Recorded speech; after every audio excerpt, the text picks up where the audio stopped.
ज़हीर अहमद की मुझसे जो बात हुई है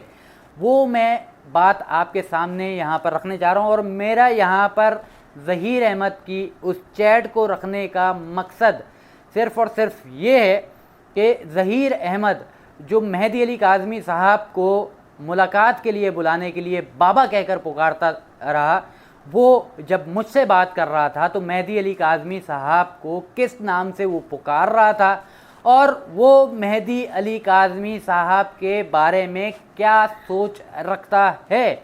आज से तकरीबन चंद दिन पहले ज़हीर अहमद से मैंने रब्ता करने की कोशिश की और कोशिश सिर्फ़ और सिर्फ ये थी कि ज़हीर अहमद से कहीं से मैं इंटरव्यू कर सकूं और वो तमाम तर बातें जो शायद आज तक नहीं पूछी गई वो बातें मैं पूछ सकूं। सबसे पहले जो तरीक़ेकार होता है एक शख्स से रब्ता करने का, सलाम दुआ और फिर उसके बाद जो है अपना इंट्रोडक्शन मैंने उससे करवाया और फिर उससे मैंने ज़हीर अहमद से एक इंटरव्यू के हवाले से पूछा, जिसके ऊपर ज़हीर अहमद ने कहा कि मैं अभी इंटरव्यू नहीं दे सकता, मुझे मेरे वकीलों ने मना किया हुआ है और ये मुमकिन नहीं है। जिसके बाद मैंने इंसिस्ट किया कि आप अगर इंटरव्यू नहीं दे सकते तो मुझसे मुलाकात कर लें। तो अगर वो मुलाकात को राज़ी हो जाता तो मैं उससे वो सवालात करके आपके सामने रखता, मगर उसने मुलाकात करने को भी तरजीह नहीं दी और मुझे एक दिन बाद जवाब देने का कहा। अगले दिन हस्ब तवक्का ज़हीर अहमद ने मुलाकात का, इंटरव्यू का मना कर दिया और उसने कहा कि आप कोर्ट आ जाएं, वहाँ पर आके मैं आपको इंटरव्यू दे दूँगा। मैं जानता था कि जो है ज़हीर अहमद से अगर मैं कोई भी सख्त सवाल शुरुआत में करूंगा तो ज़हीर अहमद ने मुझसे बात करना बंद कर देना है और उसके बाद मुझे ब्लॉक करके उसने चले जाना है। तो मैं इस बात को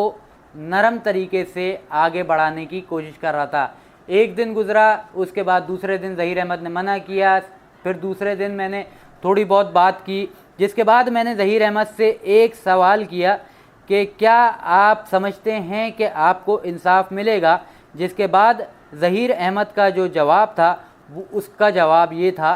कि मुझे अल्लाह पे भरोसा है और किसी पर भरोसा नहीं है। यहाँ पर जो मैंने आहिस्ता आहिस्ता सवालात का सिलसिला शुरू किया, मेरा पहला सवाल जो सख्त सवाल था वो CDRs के हवाले से था, जो आप साइट पर मेरा स्क्रीनशॉट देख भी रहे होंगे कि CDRs कहते हैं कि बच्ची के जाने वाले दिन आप कराची में थे और आप पिक करके गए हैं उसे और आप कहते हैं कि वो खुद आई है। तो हकीकत क्या है? जिसके हवाले से ज़हीर अहमद का कहना था कि everything is manage to create something against us, यानी कि उसका ये कहना है कि ये तमाम तर CDRs का जो एक सिलसिला है, जो जाल है, वो जाल बिछाया गया है हमारे ख़िलाफ़। ये तमाम तर चीज़ें बनाई गई हैं, ये क्रिएट की गई हैं। जिसके बाद मैंने एक और सवाल करने की कोशिश की कि जिस दिन बच्ची गई है उस दिन क्या आप कराची में थे या लाहौर में थे? बच्ची क्या आपके साथ गई थी? एक सादा सा सवाल जिसका सादा सा जवाब हाँ या ना में होना चाहिए था। जिसके बाद उस शख्स ने मुझे जवाब दिया कि मैं इस बात के हवाले से कोई भी स्टेटमेंट नहीं देना चाहता बग़ैर परमिशन अपने लॉयर के, यानी कि लॉयर उसको बताएंगे कि उसने स्टेटमेंट क्या देना है कि उस वक्त वो कराची में था या नहीं था। ये परमिशन लॉयर देगा और इसका जवाब उसने कोर्ट में अपने स्टेटमेंट में देना है। जिसके बाद उसने मुझसे माजरत भी की इंटरव्यू के हवाले से। उसने कहा कि अभी पॉसिबल नहीं है, जब ये केस ख़त्म हो जाएगा तो आप मुझसे 100 बार मिल लें, मगर अभी मैं आपसे मुलाकात भी नहीं कर सकता और आपको इंटरव्यू भी नहीं दे सकता। उसका ये भी कहना था कि मैं प्री प्लान्ड इंटरव्यू नहीं देता, क्योंकि मैंने उससे काफ़ी ज़्यादा इंसिस्ट किया था कि मैं आपका इंटरव्यू करना चाहता हूँ। जब मैंने उससे ज़्यादा इंसिस्ट किया तो उसने कहा कि मैं भरोसे के लोगों को इंटरव्यू देता हूँ। कुछ स्क्रीनशॉट्स मैं यहाँ पर आपके सामने चला रहा हूँ क्योंकि मुझसे कुछ ही स्क्रीनशॉट्स लेना मुमकिन हो सके। यहाँ पर आहिस्ता आहिस्ता करके मैंने कोशिश की कि ज़हीर से सवालात का सिलसिला थोड़ा सा बढ़ाया जाए और ये जो इसको प्रेम कहानी कहा जा रहा है और ये तमाम तर चीज़ें जो है लव स्टोरी की तरफ जो है ये क्रिएट की जा रही है, तो उस हवाले से भी सवाल किया जाए। जब मैंने यहाँ पर ज़हीर अहमद से पूछा कि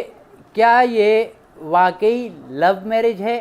क्या आप बच्ची से मोहब्बत करते हैं, तो उसने कहा कि I love her that why I am with her और I stand with her forever, यानी कि मैं उस लड़की से मोहब्बत करता हूँ और मैं उसके साथ आखिरी दम तक रहूँगा। ये उसका कहना है, क्योंकि वो जानता था कि जो है ये चीज़ें कभी ना कभी कहीं ना कहीं जो है मंजर आम पर लेकर आई जाएंगी, और ये जो आज मैं चैट उसकी आपके सामने रखने जा रहा हूँ वो सिर्फ़ और सिर्फ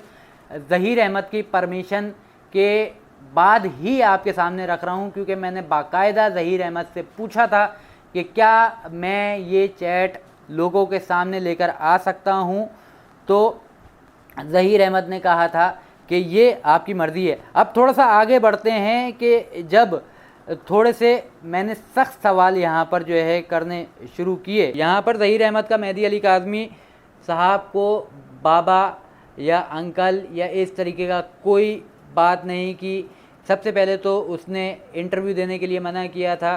कि मैं इस वक्त अपने घर पर मौजूद नहीं हूँ कि मेहदी अली काज़मी की तरह हर किसी को अपने घर पर बुलाऊं और इंटरव्यू पे इंटरव्यू दूं। और दूसरी बात यहाँ पर मेहदी अली काज़मी के हवाले से वो ये बात करता है कि 4 महीने बाद मेहदी अली काज़मी को क्यों याद आया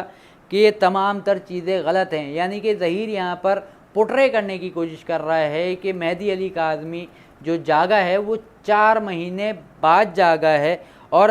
MLO की एप्लीकेशन जो है क्यों दी गई। यहाँ पर ज़हीर का ये कहना है कि उन्होंने अपनी बेटी को जलील करने के में कोई कसर नहीं छोड़ी और ये बात पूरी दुनिया जानती है। एक एक तस्वीर, एक एक चीज़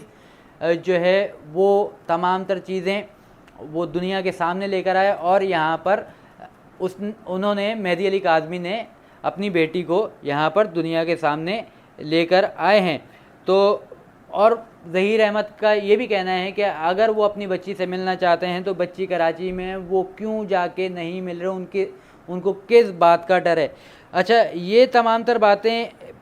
जो हुई हैं मेरी ज़हीर अहमद से, इस बात से लुब्बे लुबाब क्या निकलता है। ज़हीर अहमद जो मेहदी अली काज़मी साहब को